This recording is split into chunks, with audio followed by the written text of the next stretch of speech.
Good morning. Good morning to everybody, and very welcome to this 30th edition of our Lugano Summer School. I'm really happy to open with this first plenary session this morning, and I hope the plenary session, but also above all the courses, will be of interest for all of you.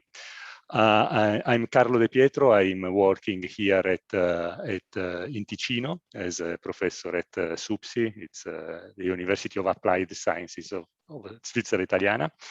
I'm really happy again to welcome you. This is the 30th edition of the summer school. The summer school is organized by the Swiss School of Public Health Plus.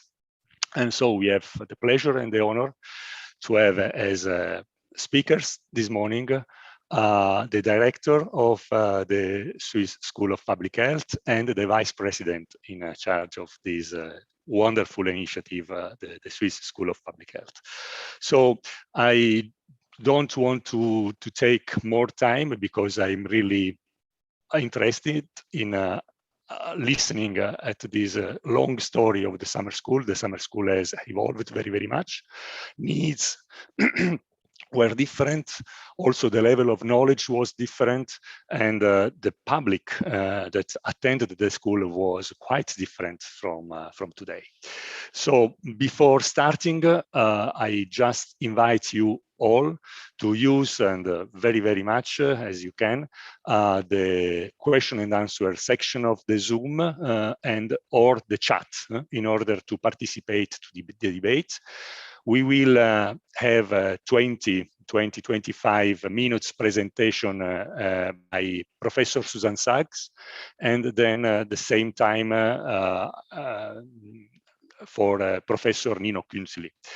Professor Suzanne Suggs is, maybe you know, is the director, the dean of the summer school, and she's also the vice president, as I said, of the Swiss School of Public Health Plus, and she's full professor here at USI. USI is the University of Svizzera Italiana, Italian-speaking part of Switzerland, Ticino. Nino Künzli is the director of the Swiss School of Public Health. This is why, of course, he's here today, but he's also well, very interesting because I met him several times, public health expert, and is a professor at the University of Basel. So if my speakers and my guests, let's say, are okay, I would like to leave the floor to Professor Suzanne Suggs for the first presentation. And again, I invite you all to participate in the question and answer section and or in the chat section of the Zoom.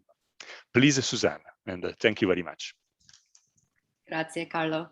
Good morning, everyone. My name is Suzanne Suggs, and as Carlo kindly introduced me already, I'm the Dean of the Summer School, and I'm a Professor of Social Marketing here at USI, here in Lugano.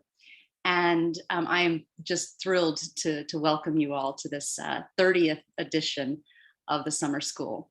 So this is, again, our 30-year anniversary of the SSPH Plus School of Public Health Policy, Economics, and Management. And once again, we are conducting this version of the summer school as an online event due to the ongoing COVID pandemic. Now, in the past, the summer school took place in Ticino, which allowed us to meet in person in a truly beautiful setting. While the introduction of the online summer school has been rather difficult in some cases, it has nevertheless permitted us to include more participants from more countries than ever in our history. This year, we have 180 participants, 43 facilitators coming from 50 different countries from around the globe, all coming together online for another week of mutual learning for change. I am hopeful that next year we will be able to resume some of the sessions here in Ticino while continuing to expand the online component that has proven to be very successful. Needless to say, the summer school has made important contributions to effectively confronting a variety of health challenges. And in many ways, the relevance and utility of the summer school has never been greater as the entire planet confronts massive and multiple complex situations, including climate change, the ongoing burden of NCDs and NTDs, and of course, the COVID pandemic. The recent IPCC report on climate change paints a troublesome outlook for the future that can only be avoided through meaningful change by people, businesses, and governments. The health implications are not fully understood at this point, but it would be an understatement to say that public health across the globe is entering a phase that is historically unprecedented. The COVID pandemic continues to persist and flourish, causing enormous harm to people and economies, despite extensive lockdowns, mask mandates, social distancing, and the development and deployment of effective vaccines. New variants have emerged, and there's a real risk that the virus could evolve further and erode much of the progress that has been achieved so far. Both climate change and COVID constitute unparalleled threats to public health and are profoundly difficult to manage under the best of circumstances, but both problems have been intensified by human behaviors that are difficult to understand and even more difficult to respond to. The startling aspect of both climate change and COVID has been the intense, widespread politicization of issues and science more generally. The foundation of the politicization has been the widespread dissemination of lies, misinformation, and has been encouraged and propagated and even exploited by politicians, social leaders, social vandals, and saboteurs. Most frustratingly, despite the serious and potentially catastrophic precipice we find ourselves in, the politicization and widespread rejection of science and public health has been passively tolerated by far too many reasonable, sensible people who know better, but seemingly lack the confidence or the will to challenge the pervasive anti-science lies or offer subtle support by insisting vaccination uptake or mask use is an individual choice and thereby encouraging, if not defending, harmful behavior. Medical doctors and healthcare providers more generally approach their duties with a very simple but very effective principle: do no harm. That is a concept we need to pay much more attention to as we move forward. Just yelling fire in a crowded movie theater is not protected free speech. Yet, at the same time, intentionally engaging in behavior that is likely to cause serious harm, if not death, to other people is not a protected individual choice or an individual freedom. In fact, imposing dangerous, harmful conduct on others appears to have much more in common with human rights violations and the denial of individual rights rather than an individual right. The anti-science rejection of public health measures in COVID has radically altered the landscape for health communication and promotion. It now appears that healthy behavior is viewed as an objectionable and threatening behavior. For example, there were recent media reports of an elderly lady riding a subway in New York City wearing a mask, and she was, without provocation, viciously verbally attacked by a young man who was screaming about his freedoms. Politicians, community leaders, social elites, and social media companies who use their position to influence, who use their position of influence to reject vaccination and mask use are creating obstacles to resolving the COVID pandemic and fostering the conditions for greater human suffering and economic harm. This type of dangerous, short-sighted approach would have seen many of these very same people reject the installation of lifeboats on the Titanic. And even there, where lifeboats would have been available, they would have refused to use them. They would have perhaps even opposed other people using them because of their individual choice to go down with a sinking ship. To oppose lifeboats on any vessel is crazy. Yet, these are the circumstances that public health community finds itself in. And the only viable option is to do better and to start kicking at the darkness till it bleeds daylight. That is why I am so confident and I'm so optimistic about this summer school, because it provides teaching for the world and provides resources to improve health. So I want to tell you a little bit about our history and show you some of the things that we've accomplished in our 30 years, because we have a lot to be thankful for, a lot to have learned from, and a lot to do to make the situation better. So as mentioned earlier, this is an event sponsored and conducted by the Swiss School of Public Health in collaboration with SUPSI and USI here in Ticino, and the Swiss Tropical and Public Health Institute in Basel, with huge support for many, many years from the Swiss Agency for Development and Cooperation, the SDC. We've been doing this for 30 years now, engaging in mutual learning for change, primarily in Ticino, and now all around the world, where we're coming to you. Our roots are in Ticino. In 1991, we began with a summer school in Ascona, where Gianfranco Domenighetti was our lead. We stayed in Ascona from 1991 to 2008. In 1996, SDC started actively supporting the summer school. In 2006, USI and the SwissTPH joined the partnership. And in 2008, SSPH Plus joined the partnership. And in 2009, we moved to Lugano. And just 2 years ago, we had the first woman take the lead of the summer school, which was myself, of course. Here's just a quick overview of who has been leading this fantastic initiative. As you see, Gianfranco Domenighetti on the left, and then Luca Crivelli on the right side of your screen, Fabrizio Mazzona on the bottom left, and that's me. So Gianfranco Domenighetti chaired this summer school. He started the summer school, which was originally held in Ascona, and it was called the Ascona University, Summer University in Management and Administration of Health Services. It was held on the beautiful Monte Verita in Ascona, which is an amazing place. And if you know something about the history of it, it's credited for basically starting the hippie movement. And they're still stay true to that this day, and really embracing a lot of public health messages and issues. And here, all of the courses for the first many years of the summer school were always held in French. And it wasn't until about 2006, 2007, where the courses started to take place in French and in English. I want to give you a little bit of perspective from some of the one of the participants who joined us in Ascona. And throughout the week, we'll be sharing perspectives of past participants on a variety of issues. This is Basim Nura from Albania, and he's got a great message to share with you about the history. So here we go.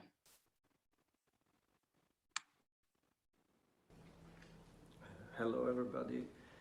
My name is Basim Nouri. I'm a public health expert, and I am the manager of Health for All project, a project that is funded by the Swiss Corporation and implemented in Albania by the SwissTPH. I thought that I might say 2 words in relation to the summer school of Lugano, because I have somehow followed during my career the implementation of this very important event. In fact, when the school started as the Ascona Summer School, and that was provided in French, I was working at the Ministry of Health in Albania. At that time, we were sending experts of public health from Albania to attend the school. It was not very difficult to identify people because doctors in Albania at that time used to speak more French than English. In fact, the school was a very important place of thinking and reflecting on health system reforms and health policies and social policies that were intensively taking place, especially in Eastern Europe and in Central Europe, but also in other parts of the world from where participants used to come, such as Africa or Asia. I remember at the beginning, and for many years, the summer school of Ascona was provided in French through a collaboration between the Università Italiana di Ticino, il Canton Ticino, and the Université de Montréal, Département de l'Administration de la Santé. So many professors from Canada attended the school and contributed substantially together with a Swiss expert and academics.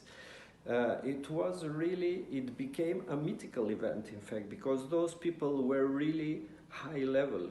academics and researchers and teachers. I remember, for instance, some of the important names such as André-Pierre Contandriopoulos, Pierre Fournier, François Champagne and Marcel Tanner, Fred Paco, and many others who really contributed in the school, in the Ascona school. Then the school gradually became a mixed school that was provided in French and in English, and to become the Lugano Summer School of today that is exclusively provided in English. I would really consider that was really a very important initiative of the Swiss government, of the Swiss corporation that was the main funder of this initiative, and I would consider that really a very important place for thinking about reforms of health systems and health policies in Europe, especially Eastern Europe, but also in other continents. So I would personally like to thank you, the Swiss government and the Swiss corporation for such an initiative, and all the other players who really contributed in a substantial way to this event. Thank you very much. Hello, everybody. So Luca Crivelli was our chair from 2008 to 2014. And under his leadership, he brought the summer school from Ascona, which is about 45, 50 minutes away by car, about 25 by train. He brought it to Lugano. And he increased the partnership with the Università della Svizzera Italiana, USI. And he grew the summer school. And he started to embrace more communication and courses around behavior, in addition to our traditional courses, all addressing public health policy, economics, and management.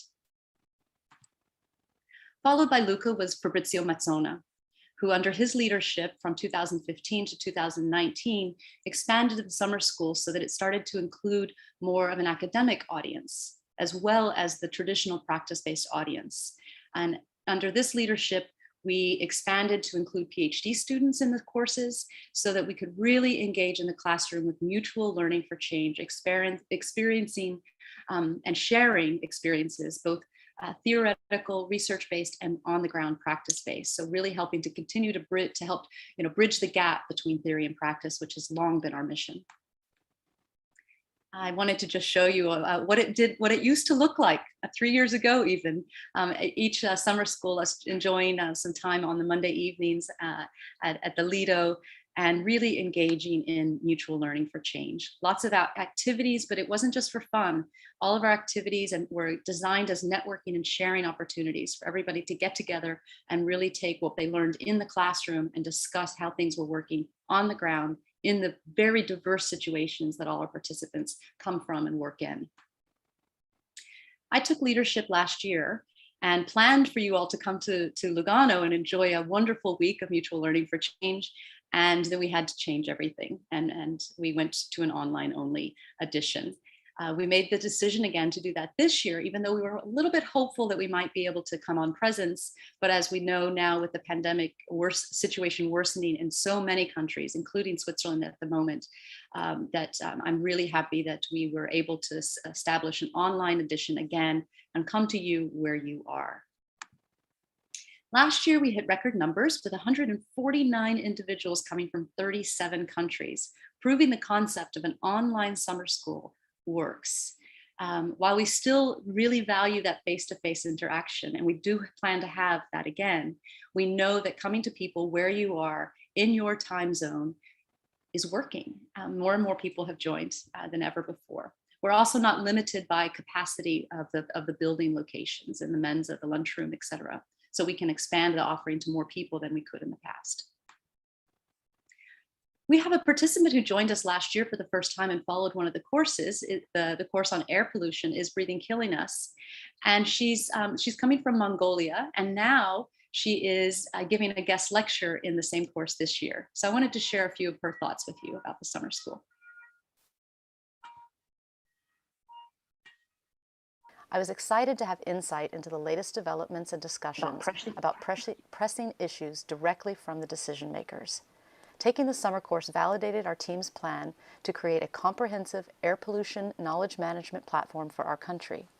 I learned that synergy and information sharing between all parties is crucial to fight such complex issues.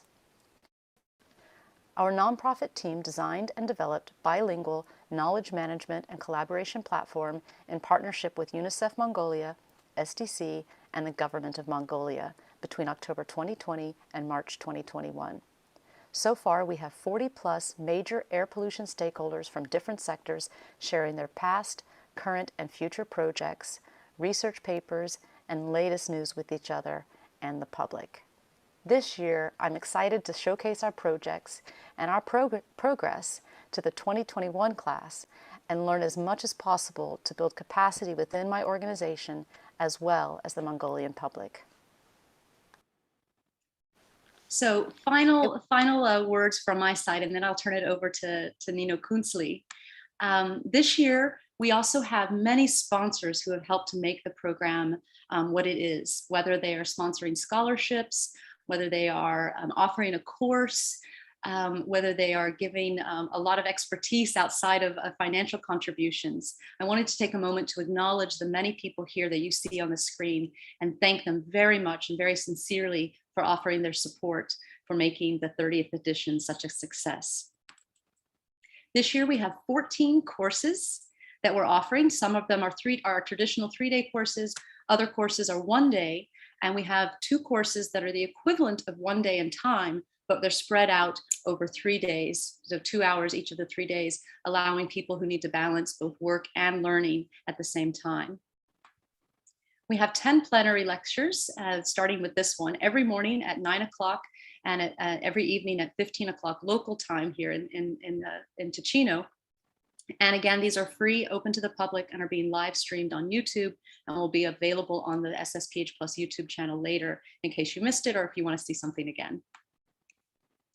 My final word for you is, again, welcome to so many people. We have 178 individuals from 50 countries representing 44 nationalities enrolled in 289 courses, showing you that many people are taking multiple courses.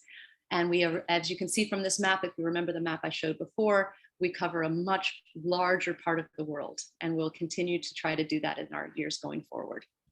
So I welcome all of you, and I'm going to leave the last word to the Chief Medical Officer of Canton Ticino. This is Dr. Giorgio Milani, who has some reflections to share with us all regarding the summer school here in Ticino. The Summer School of Public Health turns 30 years old.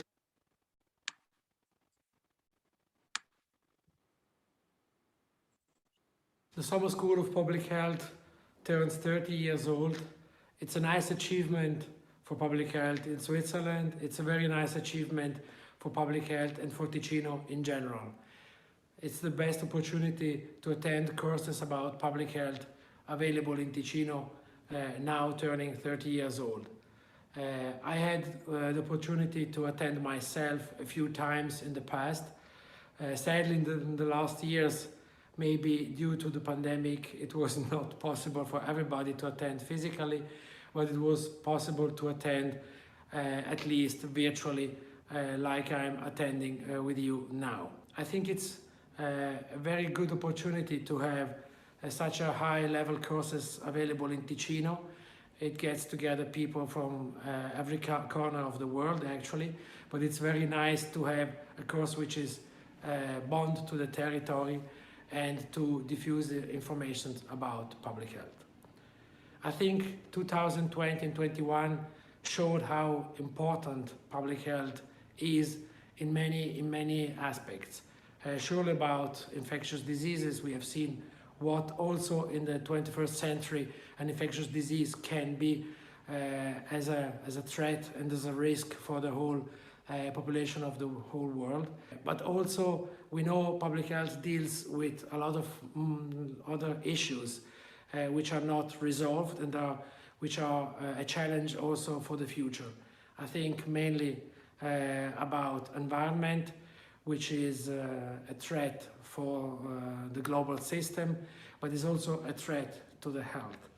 And I think also public health has to deal in the future still more with non-communicable diseases like overweight, diabetes, hypertension, which has shown to be also really important in the course, in the development of the severity of COVID disease. Since COVID is, we all know, an infectious disease, but we know that the most difficult development and the most severe cases were mainly in elderly people, frail people, but also mainly in overweight people, diabetes, and hypertensive patients. I think then the last point which I would like to point out is also about importance of communication. I think we have shown the importance of having the population adhering to the right things to do during a pandemic, and I think that mainly about vaccinations have shown the importance of the adherence of the population with the right attitude to have during this time. I think the communication is important, but it has all to start with a good health literacy, and that's also a topic which public health can deal with. It's important to have citizens which have a high level of scientific knowledge, and so they can deal with the most information they get and try to do the right choice. So I wish all the best to public health summer school in Ticino, and I wish all the best to you attending to the course. See you, I hope, in the future also in person. Bye. With that, I'd like to turn it over to the Dean of the SSPH Plus, Nino Künzli. Well, Suzanne, thank you very much. It's a pleasure to be with you. Let me share my screen now. And if you have any problems with my microphone, please let me know. I could switch to another solution. Does it work now? Because it seems I might have a bit of a weak line. I hear you. Well, thank you very much, Suzanne, for inviting a teenager to talk at this opening of the grand old lady that you are leading, the Lugano Summer School. 30 years, that is really an unusual achievement in the volatile market of postgraduate summer school trainings, I have to say. So congratulations. The SSPH Plus planned to celebrate the 15th Jubilee in 2020. 15 years. Well, that is very little. If you compare with the true leading nations in academic public health, like, for example, the US or the UK, which funded schools of public health indeed around the last pandemic in the last century, the Spanish flu 100 years ago, or even before. Yale, 1915, Johns Hopkins, 1916, or in Europe, Andras Tampar School of Public Health in Zagreb in 1927. So thank you, Suzanne, to invite me as the Dean of this teenager Swiss School of Public Health, which was unable to celebrate last year in real terms due to the pandemic. As of today, nobody knows where the pandemic really goes, and all we do know, it does shape a new era, a history. The history will tell us how this pandemic will have shaped, in fact, the new normal. Our societies, our health, and actually the health of our societies. So all I can do today is a short personal reflection about what the pandemic means for the virtual Swiss School of Public Health.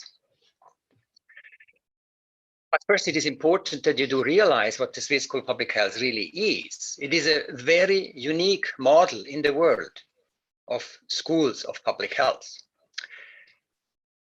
It is not like everywhere else part of one university. Instead, we are a foundation carried by 12 Swiss universities. So where is the Swiss School of Public Health? It is everywhere and is also nowhere. Do you know where our main building, auditoriums, and the seminar rooms are? No, you don't know? Well, I don't know either. The Swiss School of Public Health does not have a building. It is a virtual InterUniversity Faculty of Public Health Sciences, a network. The Swiss School of Public Health lives from the shared vision that together to be an added value for public health.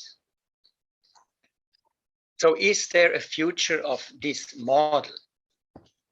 Of course, nobody would disagree that public health is an inherently multidisciplinary academic field.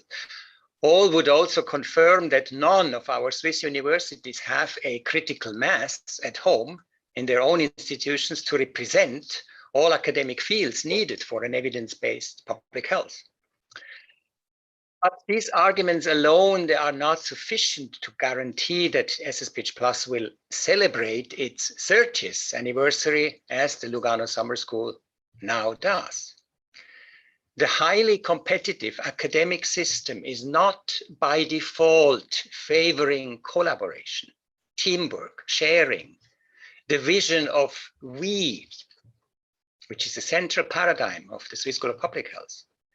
There are indeed strong forces and even personal benefits for ego journeys in academia, for the me instead of the we.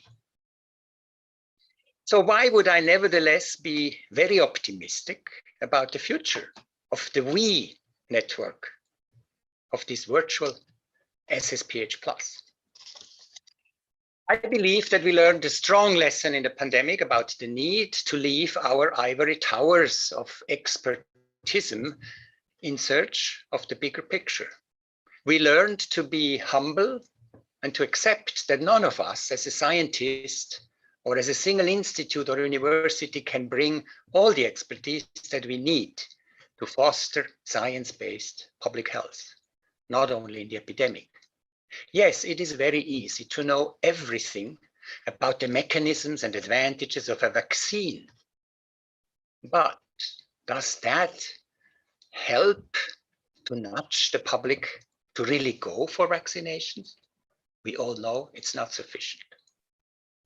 So let me use just 3 examples underscoring my optimism for the virtual Swiss School of Public Health model. Each example relates actually to one of the 3 strategic pillars of the Swiss School of Public Health. First, I wonder whether there was any other country in the world ready to embark in a national, multi-dimensional, multi-center research program to monitor and investigate the development of the SARS-CoV-2 immunity in the population. The SSPH Plus Corona Immunitas program would never, ever have embarked within only a month of the onset of the pandemic without the Swiss school. Never. In fact, without the SSPH Plus, our highly successful, self-driven academic community would have seen the same super federalism in COVID immunity research as we do see in almost all domains of the Swiss life and culture. I know you're coming from all over the world, but let me tell you, and I am Swiss myself, we are a little bit addicted to federalism. Indeed, we are addicted to the smallest unit of federalism in Switzerland, which is the single individual, the ego. So the right of each single person to do exactly what they think they want to do. Well, during a pandemic, and for the investigation of the development of the immunity, this mantra is a little bit risky. I assume you agree. Imagine every hospital, every county in Switzerland, every research group would choose their own study protocols, essays, tests, and tools to monitor the epidemic and immunity.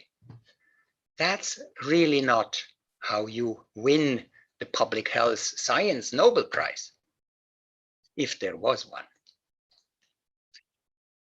For Professor Milo Puhan, as the initiator of the Corona Immunitas, an epidemiologist, and in fact, director of the Epidemiology Institute in Zurich, he immediately understood last year the necessity for a national collaborative program. And he immediately ran into the open doors of the Swiss school to bring all on board. Also, even those who already embarked indeed on local studies. Today, some 50,000 people all across Switzerland are now part of this cluster of 40 different studies, all unified behind standard core protocols Whereas the scientific community of Corona Immunitas does its heroic work all around Switzerland, the Swiss school provides just the necessary structure to manage and finance this 15 million adventure through public and private partnerships. It is really impressive how the Swiss school community has proven in due time that they can collaborate and that they know how to do population-based, community-oriented research together all across Switzerland. Let me tell you, this is a very important proof of a principle, given that Switzerland plans, in fact, to embark on a large citizen cohort in the near future. So my second example. In the chaotic communication frenziness of the very first weeks of the pandemic, with SMS, tweets, and other social media emails or open letters or closed letters targeting the federal authorities, the Swiss school was a very welcomed and agile partner of the federal authorities. Mid-March, it was just when the lockdown began last year, the Swiss school proposed to the Federal Office of Public Health to open a platform for a more structured channel of exchange, closed to the public, but open to the authorities and the science community. Within 48 hours, the federal office agreed with the proposal. And the Swiss school immediately mandated the Swiss Tropical and Public Health Institute to open this platform, which in fact, Joachim Pelikan, who also works for the platform that we use in the Lugano Summer School, he did that within less than 17 hours. It became a protected environment for some 350 experts within a few days and the public authorities. Of course, it's not a secret, needless to say, times were very hectic and activities had to be adapted constantly to the changing needs of the Federal Office of Public Health and in fact also of the completely stressed out scientific community of the Swiss school. So currently the SSPH Plus platform organizes on behalf of the authorities literature screenings and reviews in response to specific topics formulated by the Federal Office of Public Health. The applicants of the national SSPH Plus network, they are engaged in those mandates, and the federal office shares the reports also with the national COVID task force with its very specific mandate to give advice to authorities, which is not the purpose of the platform. So the COVID task force is a very important authority, and in fact, Suzanne Suggs has been a member since the very beginning, co-leading one of its subgroups. So with the platform, SSPH Plus platform, we channel the multidisciplinary expertise in public health sciences to the authorities in a very lean and agile manner. Of course, the model can and should be expanded to public health issues far beyond the pandemic. So let me emphasize my third example. The Swiss School of Public Health community is very active in the teaching and training, as you see, with the example of Lugano Summer School, but many other programs. The pandemic has taught us all the chances and opportunities of digital online trainings. And this is a major booster for innovation to accommodate the needs of the students. The Swiss School has a very strong focus on the training of PhD students, those that are supervised by our 250 faculty members spread across the 12 universities. So this is our most successful training project, the InterUniversity Graduate Campus. Again, just like Corona Immunitas, we don't do it ourselves in our small directorate office and teaching all the courses. No, the campus is mandated, currently assigned to Bern, and the Swiss School is just facilitator, funder to support our faculty at the 12 universities and the students with something they would otherwise miss. The campus offers a range of PhD level courses where all our 300 plus PhD students have free access. The Swiss School Academic Board steers the curriculum, in fact, together with the students. So this project strongly demonstrates the added value of a national inter-university school of public health. These offers would not exist because Single universities, they don't have the administrative modalities for an inter-university PhD platform, nor would they have the critical mass of public health-oriented PhD students and teachers to cover the broad field of public health sciences. Remember, no Swiss university has its own faculty of public health, and indeed even the by far largest academic public health institute in Switzerland, the Swiss Tropical and Public Health Institute in Basel, has only some 35 professors in some angle of public health sciences, which is a small number compared to real, non-virtual departments or schools of public health, such as in Harvard or UCLA or UC Berkeley or the Johns Hopkins and many others. But together, the SSPH Plus network is in fact a powerhouse spread all over Switzerland and all across many faculties and disciplines. You should all know that the majority of our, meanwhile, 350 School of Public Health PhD students, they come from all over the world. Many of those do their PhD research also abroad, and therefore, during part of their time, they stay far away. So the new options of online and hybrid PhD course participation closes an equity gap we had since many years, as those PhD students struggle much more in accommodating their formal required trainings into their PhD time if all courses must be taken in the classroom. We learned from the pandemic now to combine the benefits of on-site classes and networking with the training needs of those who cannot travel all across Switzerland to take courses.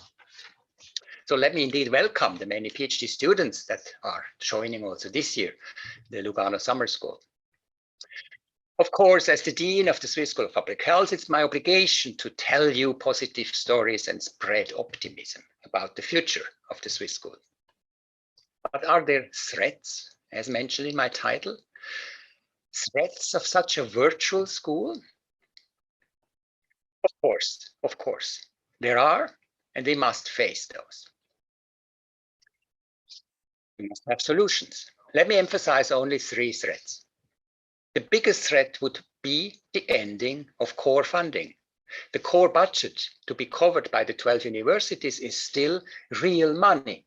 We don't work for free, of course. It's about 1 million per year. Yes, with this million, we acquire much more money that we channel indeed back to the partners at the universities. Currently, this is at least 4 times more than what we need from the universities. But nevertheless, we should not take this for granted, of course. In fact, it is an irony of the time.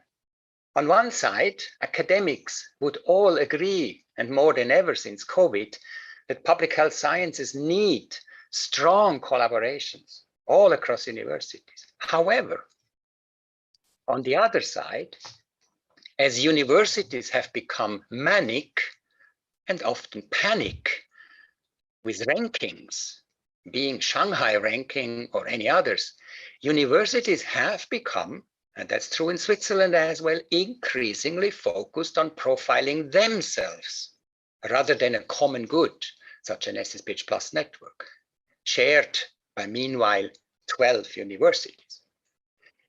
So this could be a risk to move us back to where we stood 15 years ago, one country, no School of Public Health.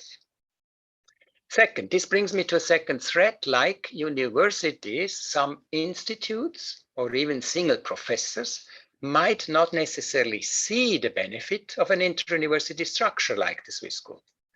Academia is full of big egos, and if those would start to dominate, the vision of Swiss School could have a shaky future. And therefore, the Swiss School must constantly prove the added value of the virtual network to not lose momentum. And the last point I want to make, we must actually mitigate the risk to even be perceived as a competitor of our own SSPH Plus partner institutions. We are not the competitor, and we should continue not to do so.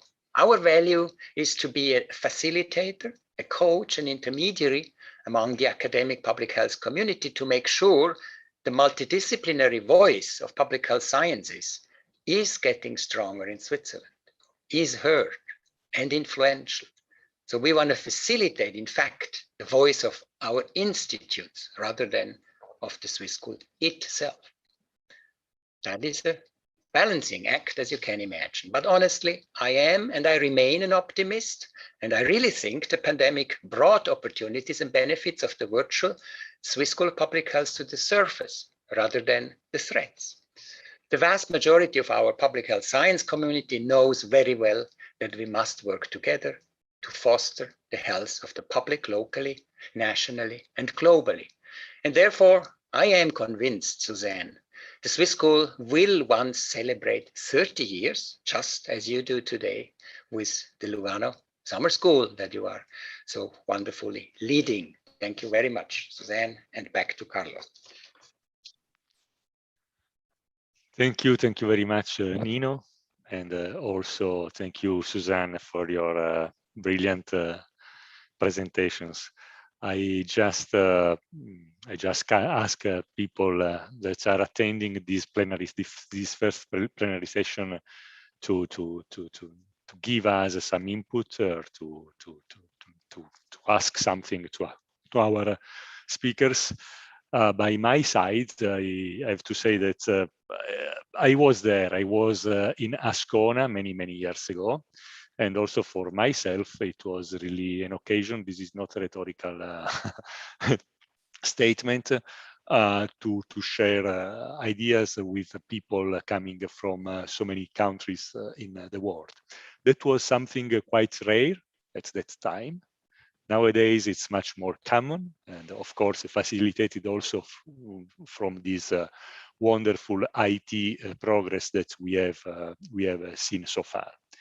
The second remark is about Nino Künzli, that I would say explained so well to us what is the added value of having a consortium of universities in this very small country, also if rich country, rich also from an economic point of view, but also from a cultural and university point of view. And I just ask everybody to think about not only to this single Swiss example, but how to generalize it, because this idea of consortium is much easier today, and this idea of virtual, because Nino Künzli said us that it's a virtual network of university, and today we are describing it in a virtual learning setting, so it's double virtual. So this is a lesson or the experience of the Swiss School of Public Health Plus can give some inputs also to other countries and to other researchers or to other professionals, as many of you are. So I invite, if there is some questions, to hand your hand virtually, and we leave you some minutes for the reaction. For the moment, there was no question. There were no questions. I have to say that with Suzanne and Nino, we could imagine that so broad subjects are, let's say, are interesting, but they do not raise a specific question. But we are waiting for your remark if you want. Well, I would have a question to our community of listeners. I don't know where you stay all around the world, but if anyone lives in a country that does not have a school of public health, just like where we were 15 years ago, I would be just interested to hear that, open your microphone and tell us, because I mean, I think some smaller countries still don't have that, but I just wonder where we stay globally. Thank you.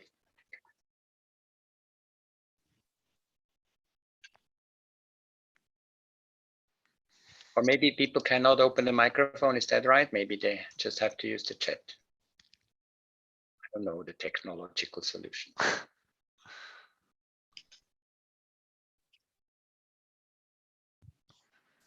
Well, maybe Suzanne, Carlo, we should interpret that as Switzerland being the last country in the world that opened the School of Public Health. No, I really don't know how to interpret it. Nayani has a question. She's raised her hand. He or she, Okay. sorry. Sorry.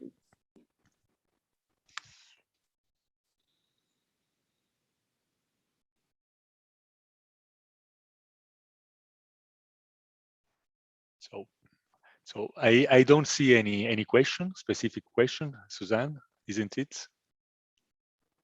I'm not in charge of the techniques, the technical stuff this morning, but I have managed to give talking permission to Okay. Nayani. Sorry. No problem. Nayani, you can speak now, I hope. You just have to unmute your microphone. Sorry. Thank you. Hi, greetings from Sri Lanka. I think I'm the only participant from Sri Lanka. So greetings and good morning to all of you.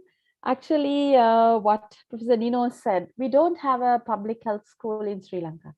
So what happens is public health is specialized only for the doctors, the MBBS qualified doctors. And of course, we do have a course for public health that is, we call it community medicine here. And there's a master's program here for community medicine. Therefore, I mean, not many other people who are in Sri Lanka are able to follow that course. It's only the medical doctors who can follow the master's program in community medicine or public health. So that is the scenario in Sri Lanka. Thanks. Thank you very much. That reminds me, really, that was the starting point in Switzerland. Unfortunately, true, yes. We also had just physicians, a very, very small community of physicians moving this agenda forward. And as we all know today, public health is not just about the issue for physicians, for medically trained people, but it's a good start. That's great to hear.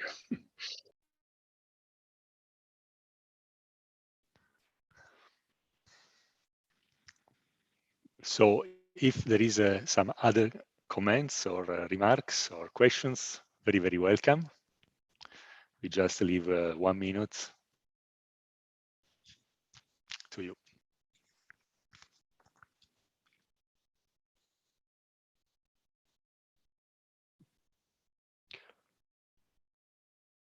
Wasn't there another hand raised, but I don't see, and I cannot manipulate. Yeah, maybe Nino, or I'm from, well, I will read it. It's from Vusha Velo Nedzi guy. I'm from South Africa, and we do have like 3+ universities here that have the School of Public Health that offer master's and PhD degrees. Thanks. So this is the situation from South Africa.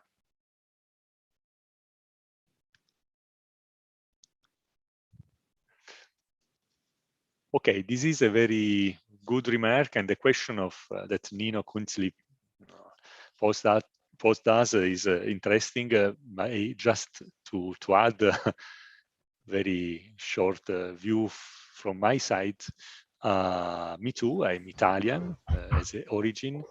And also in Italy, of course, the tradition was that preventive medicine was for physicians, and that was almost all the public health.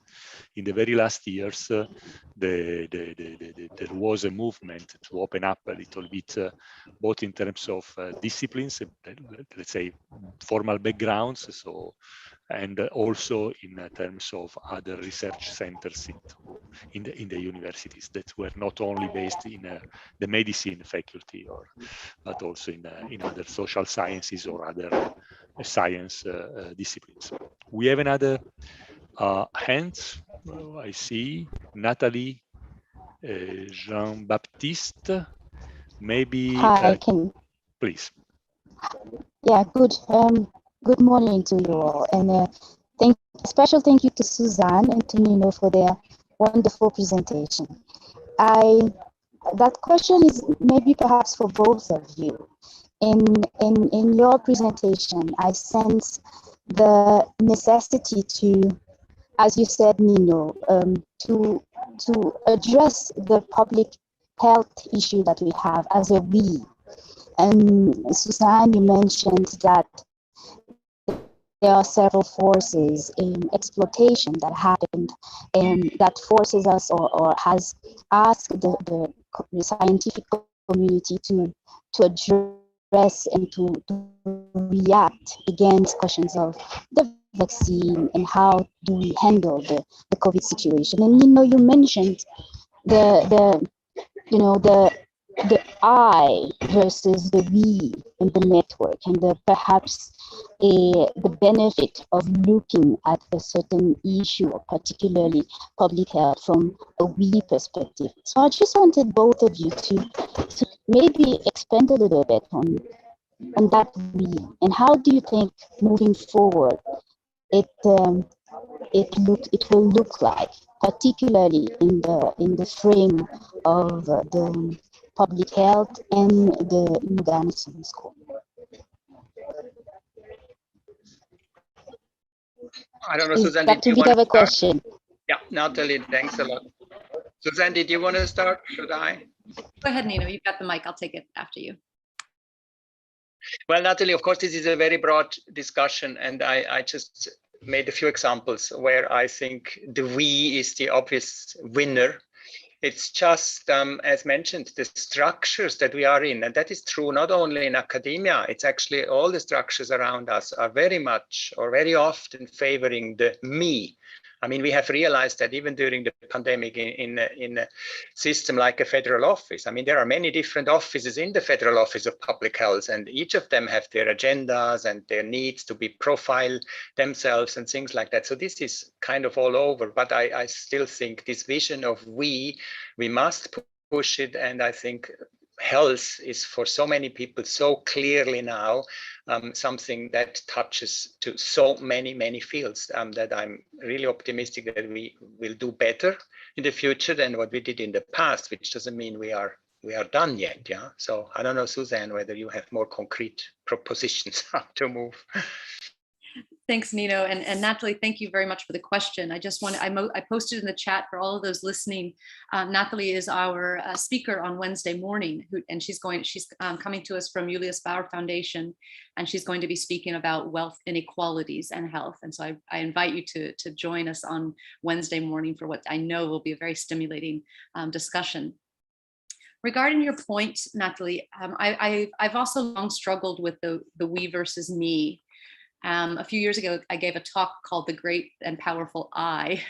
And just looking at that, everybody thinks that they are, it is about me. What's in it? They ask questions. What's in it for me? What do I get out of this?